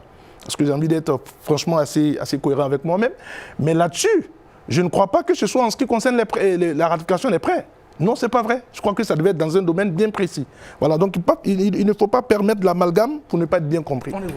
Sur la question de le partenariat, la place des médias, la société civile et tout le reste, nous sommes aujourd'hui les meilleurs partenaires de la presse et de la société civile. Compte tenu de le plateau, par exemple, de la télévision nationale, à plusieurs reprises, nous avons voulu le Parti des démocrates sur notre plateau, mais hélas. Mais la télévision nationale n'a jamais été aussi transparente avec l'opposition que nous sommes que les autres partis du pays. Sur des débats où vous devez être présent, de la même manière qu'on invite aussi les partis de la mouvance, vous criez par votre absence. Non, mais plusieurs fois, vous savez, quand vous avez l'impression que vous n'êtes pas traité sur le même pied d'égalité que les autres, il faut quitter la table. Et là-dessus, l'ORTB, je ne sais pas si aujourd'hui c'est SRTB, ils ont été les champions en cela. Des champions, vous dites? Champions dans la discrimination. Et pourtant, à plusieurs reprises, nous vous avons contacté sur des débats publics. Et la RCRTB, je ne sais pas, ORTB ou SRTB pense changer aujourd'hui de fusil d'épaule et voudrait véritablement équilibrer le jeu avec un parti d'opposition comme nous, on est prenant. Mais si nous constatons que nous ne sommes pas traités sur le même pied d'égalité que les autres, on quitte la table. Et ça, c'est ce que nous avons toujours fait. Là-dessus, je dis... le sentiment d'être lésé, là maintenant. Non, mais aujourd'hui, il y a un chronomètre que je regarde bien, tout le temps que je parle. Respecté. On fait l'effort. Donc, c'est déjà très bon qu'il y ait un chronomètre pour qu'il n'y ait pas de favoritisme. Ce sur quoi je voudrais insister, c'est que les meilleurs partenaires des médias aujourd'hui et de la société civile, c'est bel et bien le Parti Les Démocrates. Parce que vous savez que nous passons le clair de notre temps à dénoncer et à faire des propositions. Il n'y a pas de régime qui est plus fait de mal aux médias que le régime dit de la rupture. Aujourd'hui, oui, aujourd'hui les chiffres parlent d'eux-mêmes. Le nombre de médias qui ont disparu, la paupérisation au sein des journalistes. Et même quand on parle du Parlement, le Parlement aujourd'hui, il n'y a plus cette libéralisation médiatique au sein du Parlement. J'ai vu mes camarades dire Parlement ouvert, je ne sais pas ça veut dire quoi. Mais quel Parlement ouvert? Aujourd'hui, mais pratiquement tout est bouclé au sein du Parlement. Tout est encadré au sein des 4 murs, tout est filtré au sein du Parlement. Quand j'étais à la 7e législature, on avait une foison de presse qui, après accréditation, avait la possibilité de diffuser ou de prendre des images. Aujourd'hui, ce n'est plus possible. Ce n'est plus possible aujourd'hui. Aujourd'hui, les choses sont caporalisées avec les médias au sein du Parlement et après, filtrage, on donne ce qu'on a envie de donner. La radio du Parlement est fréquemment brouillée. Moi, je l'écoute dans mon véhicule. Vous n'avez pratiquement plus le signal. Et donc, quand on parle de YouTube et tout le reste, non, mais ce n'est pas un Parlement ouvert. Il faut qu'on se dise la vérité. Je vais regarder mon temps et je vais m'en arrêter là. Très bien, merci beaucoup. Et ça vous fait bien de regarder votre temps parce que actuellement, l'UP Le Renouveau est à 17 minutes 2 secondes. Le Parti Les Démocrates à 17 minutes 20 secondes. Moël Bénin 16 minutes 10 secondes. Et le Parti Bloc Républicain 14 minutes 45 secondes. Je voudrais avoir aussi votre avis, vous, Casimir Sossou, sur cette question de la place des citoyens, des médias, de la société civile dans la vie parlementaire avant qu'on ne passe aux innovations que chacun des partis présents sur ce plateau propose pour la prochaine législature. Très rapidement, Casimir Sossou. Merci beaucoup pour le Bloc républicain. Les médias sont des partenaires privilégiés. En cela, vous savez que dans la nomenclature des vice-présidents que nous avons au Bloc républicain, vous avez un vice-président chargé de la communication. Et donc, avec les médias, c'est le professeur Romaric Ogouale qui est votre interlocuteur direct. Cela montre combien le Bloc républicain taille d'importance aux médias. Vous savez, nos outils, vous avez le parti à un site web. Aujourd'hui, il est possible à tout Béninois, qu'il soit en campagne, en ville ou hors du pays, d'adhérer au parti le Bloc républicain à travers un lien et faire éditer sa carte de membre sans venir physiquement au siège du parti. Quant à la société civile, nous avons des échanges réguliers avec les organisations de la société civile. Le Bloc républicain a toujours participé à toute invitation, a pris part à toute invitation d'organisations de société civile, que ce soit sur le code électoral, que ce soit sur la révision de la Constitution, quelle que soit la thématique, la chefferie traditionnelle, tous les éléments d'angle de loi qui ont interpellé la société civile, le Bloc républicain s'est fait le devoir d'être aux côtés de la société civile. Les citoyens, oui, nous sommes tous les jours, nous vivons dans la population, les députés vivent dans la population, et donc comme nous avons des représentants sur toute l'étendue du territoire, oui, la collaboration entre Bloc républicain et citoyens, c'est de tous les jours, c'est notre thé quotidien.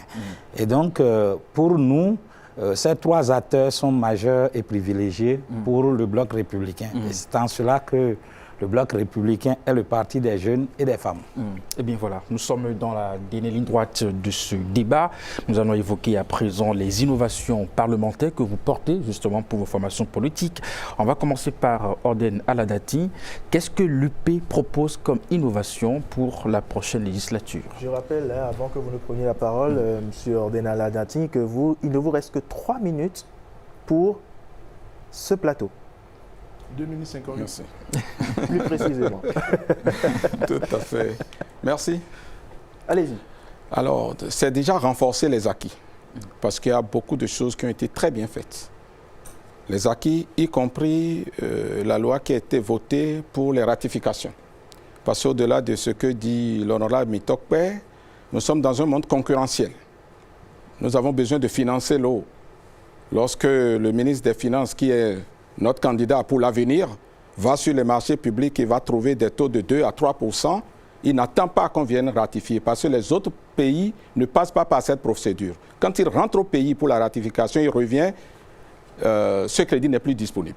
Nous allons donc renforcer les acquis. Et puis après, par rapport aux députés, renforcer la formation, mettre à niveau tous les députés, parce que tout le monde, nécessairement, quand il vient au Parlement, on n'a pas les mêmes niveaux. Donc l'UP travaille là-dessus, mais la formation, ça se fait au début, mais il faudrait l'intensifier pour que ce soit sur tout le long donc de la législature que ce soit fait. Les missions d'information des groupes parlementaires, ça, c'est le Parlement qui l'organise. Le groupe parlementaire devrait pouvoir initier donc les missions d'information sur le terrain. Et quand je dis mission d'information, ce n'est pas nécessairement des missions d'enquête. Lorsque ça s'impose, on le fera. Mais c'est des missions parce que quand vous avez donné des moyens au gouvernement, il faut aller voir à travers les programmes et projets ce qui est fait des moyens que vous mettez à disposition. Donc, au-delà du Parlement, même dans son ensemble en tant qu'institution, les groupes parlementaires devraient pouvoir renforcer cela. Et puis, il faudrait qu'on travaille à mettre sur pied une plateforme au service des commissions. Aujourd'hui, le e-Parlement qui existe naturellement, au niveau des commissions, c'est encore le maillon faible. Il faudrait qu'on ait de la traçabilité sur les textes qui sont déposés au niveau du Parlement. C'est ce que je voudrais dire, vu le temps pour pouvoir avoir une conclusion à faire. Merci. Merci d'être resté concis. Il vous reste encore 1 minute et quelques secondes, sans doute pour votre mot de fin de ce plateau. Moël Béné, on passe à vous. Quelle innovation parlementaire forte votre parti est-il prêt à défendre? Dites-nous. Merci. Je pense que je vais revenir sur la question de l'assistance parlementaire systématisée. Ça existe, mais ce n'est pas systématique. Tous les députés n'ont pas d'assistants parlementaires pour les aider à apprécier la qualité des lois qui sont proposées ou la qualité des lois à voter. Donc ça, c'est une première innovation que nous, on veut apporter. À l'interne, on pense que le député peut encore plus jouer le rôle de représentant du peuple en mettant une pratique propre à nous, c'est de reverser au moins 5% des émoluments des députés dans un fonds spécial qui va permettre en fait de soutenir les actions de la population, donc jeunes, et ça va être un fonds spécial qui permet en fait de soutenir des idées novatrices d'une partie. Vos députés à vous, oui, l'ensemble des députés. Les députés à nous. Ça c'est une pratique d'abord propre à l'interne. Si les autres députés veulent l'imiter, ça serait 5%, bien. 5% vous dites? Oui, 5% des émoluments. Merci. Donc le chiffre est précis et c'est marqué dans notre offre de législature. L'autre chose, nous allons travailler vraiment à assoit une certaine préférence nationale dans certaines lois. Déjà, on va réviser le Code des marchés publics pour imposer une préférence nationale lorsque les entreprises vont sur la table des marchés publics, en fait, notamment les entreprises étrangères, qu'elles aient l'obligation de s'associer aux entreprises béninoises avant de bénéficier de ces marchés-là. Cela va renforcer en fait la professionnalisation des jeunes. Moi, le Bénin est le parti des jeunes et je vais le démontrer avec des chiffres clés. Et ça fait partie des innovations qu'on apporte au Parlement parce que nous avons déjà 10% sur notre liste de jeunes, dont 50% ont moins de 35 ans. Ça, aucun parti ne fait mieux que nous. On a 40% de femmes sur nos listes. Aucun parti ne fait mieux que nous. On voulait atteindre les 50%, malheureusement, il n'y a pas assez de dossiers qualifiés à ce niveau-là. Donc, c'est des candidatures non favorisées, mais méritées, parce qu'on prône la méritocratie. On va, sur l'impulsion de la dynamique législative, on va quand même proposer et voter une loi qui va permettre de créer d'autres circonscriptions électorales pour les Béninois de la diaspora afin qu'ils puissent vraiment s'exprimer de façon efficace dans le processus électoral au niveau des communales et des législatives. Ça, c'est une innovation majeure qu'on apporte. Les langues, il n'y a pas d'inclusion sans les langues nationales. On a, dans notre offre de législature, dans les 25 engagements, une proposition de loi qui va permettre d'ériger 2 langues nationales au plan officiel pour non seulement renforcer les curricula scolaires pour nos élèves parce qu'on constate que la formation aujourd'hui, elle est très, très occidentalisée. Il faut avoir le courage de le faire. Cela va renforcer l'intelligence sociale des apprenants et va leur permettre de penser un développement vraiment localisé, un développement qui concerne le Bénin. Moins d'1 minute pour vous. D'accord, je vais m'arrêter là d'abord avant de conclure. Voilà. Merci beaucoup pour cette présentation qui visiblement est prête à bousculer les habitudes internes au Parlement. Guy Mitopé, que propose le Parti Les Démocrates comme innovation parlementaire? Merci infiniment. Ce sur quoi nous allons essayer de travailler afin que cette 10e législature puisse être une législature qui travaillera beaucoup plus sur les leviers de développement. La première des choses, c'est que nous allons travailler à ce qu'il y ait, sur la question des votes des lois, qu'il y ait beaucoup plus de consensus autour du vote des lois, prioritairement sur les lois électorales. Parce que sur les lois électorales, on a l'impression que les lois électorales sont faites souvent parce qu'on a envie d'atteindre un but bien précis, on a envie de décater. Bon, nous ferons tout pour qu'il y ait beaucoup plus de consensus, parce que les lois électorales sont des lois majeures. Sur la question de la Constitution, si elle devait être retouchée, qu'on puisse retrouver aussi le consensus autour de cela. On travaillera à ça. On travaillera aussi fondamentalement sur la question de la loi sur l'embauche. Aujourd'hui, elle fait partie de l'une des lois qui, je vais dire, fait beaucoup plus de paupérisation au sein de notre jeunesse. Donc nous travaillerons de telle sorte que cette loi puisse être relue. La question du coût de l'électricité et de l'Internet, nous ferons de telle sorte qu'il y ait des lois qui puissent aller dans le sens de la réduction des coûts de l'Internet et de l'électricité. Parce qu'aujourd'hui, vous n'êtes pas sans savoir que l'électricité, dans un pays comme le Bénin et dans l'espace UEMOA, nous faisons partie des coûts les plus élevés. On travaillera sur cela. Et sur un point, nous rejoignons un peu nos amis de Moël Bénin sur la question de la promotion de nos langues nationales. On fera de telle sorte que nos langues nationales puissent être véritablement promues. Il a dit 2, peut-être qu'on travaillera à ce que ce soit 4. Et en ce qui concerne les aires géographiques, là-dessus on se rejoint. Et enfin, je voudrais juste dire que pour nous, le contrôle de l'action gouvernementale, nous n'allons pas mettre un frein à cela. On travaillera afin que cela puisse davantage renforcer. Casimir Sossou du Bloc républicain, quelles sont les innovations que vous portez? Merci beaucoup. Le Bloc républicain, dans son programme de législature, a prévu d'innover dès l'entame à travers la révision du code électoral. Révision du code électoral pour y insérer des sièges pour les sièges de députés pour les Béninois de la diaspora. Il faut que les autres continents soient étudiés et scindés en circonscription électorale pour permettre aux Béninois de la diaspora d'être représentés dans l'ensemble du Parlement béninois. Il y a également la question de leur vote qui est mis dans le projet du Bloc républicain, à savoir le vote en présentiel par voie postale ou par voie électronique. Donc cela fait partie de la révision du code électoral que le Bloc républicain propose. Il y a une proposition, donc un avant-projet de proposition de loi sur les artistes et écrivains. Parce que les artistes, leur carrière, c'est sans lendemain. Donc le Bloc républicain suggère qu'une loi soit prise pour encadrer la carrière des artistes jusqu'à les conduire à leur retraite pour leur mieux-être. Il y en a de même pour les écrivains. Et le Bloc républicain propose également une révision ou une relecture du code domanial, code foncier et domanial, pour y insérer le cadastre numérique pour permettre à nos opérateurs économiques, aux jeunes entrepreneurs, d'avoir la facilité d'accès aux garanties pour aller au crédit auprès des institutions. Et donc, voilà quelques innovations. J'ai évoqué plus haut la proposition de loi sur la carrière des enseignants AME et sur les réformes dans le secteur de l'éducation également que le Bloc républicain a dans son programme de législature pour les Béninois. Merci. Merci à vous, ces représentants de partis politiques. Nous allons passer à présent aux déclarations finales. Orden Aladati, vous avez 1 minute. Merci beaucoup. Ça reprend par moi à nouveau. C'est pas grave. Alors, merci beaucoup. Le parti Union progressiste, le renouveau, s'inscrit dans le progrès. La priorité, c'est le développement du Bénin. Pour cela, nous avons identifié, désigné et investi un candidat, un duo de candidats que nous comptons accompagner au cours de la 10e législature.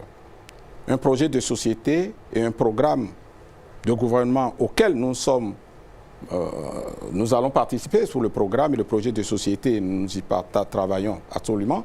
Nous allons le mettre ensemble et que ce candidat doit être accompagné. Il faudrait que donc les populations, les citoyens nous fassent confiance. Parce que les problèmes qui sont majeurs, c'est les problèmes d'eau, d'électricité qui ne sont pas encore totalement résolus. Un effort a été fait. 10 secondes. Merci beaucoup. Donc, que les concitoyens nous fassent confiance et que ceux qui menacent de renverser la table soient réduits au Parlement à leur plus simple expression. Merci. Merci beaucoup. Mouel Bénin. Chers compatriotes, vous avez vu avec moi qu'il y a beaucoup de fixations sur les anciens. Il faut oser le renouvellement politique. Et il faut vraiment oser cela pour des pratiques nouvelles à l'Assemblée nationale. Nous voulons un Parlement qui se recentre sur l'essentiel, l'humain et l'inclusion. Et c'est pour ça que les propositions de loi que nous allons faire portent les aspirations vraies, utiles et justes du peuple béninois. Tout cela dans un esprit de participation citoyenne et dans un esprit de respect. Nous allons travailler sur des lois-programmes qui vont asseoir notre développement sur le socle santé, éducation, agriculture et transport sur 50 ans. 5 secondes. Nous allons promouvoir la préférence nationale, nous allons promouvoir la protection de tous les Béninois pour l'unité et la prospérité. Et c'est tout, Fabroni Yoklounon, Guido Soumitokpe, à vous. Je voudrais d'abord remercier la SRTB, remercier la HAC pour cette initiative et dire que ce moment, il est solennel pour une date particulière dans notre pays, dans l'histoire politique de notre pays. Le 11 janvier 2026, vous avez la possibilité soit de rééditer le Parlement monocolore de 2019, soit de permettre à ce que l'opposition puisse faire son entrée au Parlement. Et je pense que le Parlement monocolore n'a rien à apporter de bon pour notre pays. Et donc, pour ne pas que le Parlement monocolore puisse être rebissé, il faudrait impérativement apporter votre choix sur le Parti Les Démocrates. Votez massivement pour le Parti Les Démocrates, qui est d'ailleurs le seul parti qui n'a pas d'accord de coalition parlementaire. Restez avec nous, votez pour nous. Ensemble, nous vaincrons. Et c'est tout. Monsieur Sossou. Merci beaucoup. Je remercie la SRTB pour avoir offert cette opportunité. Chers concitoyens béninois, le dimanche 11, vous aurez pour les élections législatives ce bulletin à vos postes de vote. Et il ne vous reste qu'à estampiller, mettre le cachet sur le cheval blanc cabré pour faire un choix utile pour un Parlement de développement, un Parlement d'impact et de confiance pour accompagner le prochain président de la République. Et comme l'a déclaré les Écritures saintes, les derniers seront les premiers, puisque le Bloc républicain est le dernier à prendre la parole sur ce plateau. Et au soir du 11 janvier, le Bloc républicain sera la première force politique du Bénin. Je vous remercie. Merci, Monsieur Sossou. Nous arrivons au terme de ces échanges. Cher Éric Guédénan. Merci à vous, Rodrigue. Merci aussi à tous ces participants et représentants des partis politiques. Alors, mesdames, messieurs, eh bien, le Parlement de demain ne se jugera plus sur les intentions, mais sur des résultats. Et ce débat nous l'a montré. Moderniser, contrôler, rendre compte, ce sont désormais des exigences citoyennes, pas des options politiques. Merci à vous, chers invités, pour la qualité des échanges de ce débat, le respect de l'équité et surtout du temps de parole. 3 mots-clés se dégagent: modernisation, contrôle, proximité. Autant de défis que la prochaine Assemblée nationale devra relever pour rester en phase avec les réformes institutionnelles et les aspirations citoyennes. Merci à vous, téléspectateurs, de nous avoir suivis. Restez connectés, informez-vous et surtout, exercez vos droits. Très bonne soirée à vous. Au revoir.